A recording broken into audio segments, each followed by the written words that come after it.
আজকে দেখেন আমাদের বাসায় অনেক বছর পরে যে ফুল পিঠা বানানো হইতেছে, যেটা হইতেছে ঐতিহ্যবাহী নকশি পিঠা বলে। আমাদের বাসায় আগে সবসময় বানাইতো এই পিঠাগুলা, অনেক বছর যাবত বানানো হয় না সবাই। এই কারণে আজকে আমাদের বাসায় হঠাৎ করে দেখলাম যে পিঠা বানানোর আয়োজন করছে। আমরা চেষ্টা করে দেখি যে আমরা পারি নাকি। এই যে আমার পিঠাটা হয় না, আমার সহ ধর্নাল তো মনে করো যে আরেকজন বানাইছে।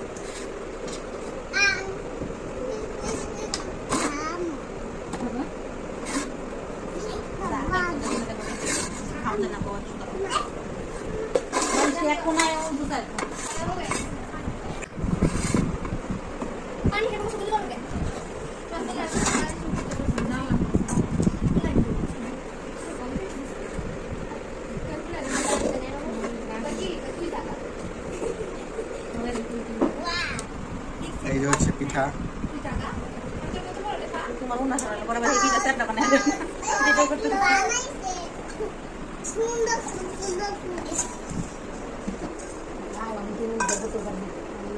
ফাইনাল লুক কেমন লাগছে বানাতে দেখি। এটা হইতেছে আর এই যে কই আরেকজনের পিঠা দেখি এই কেন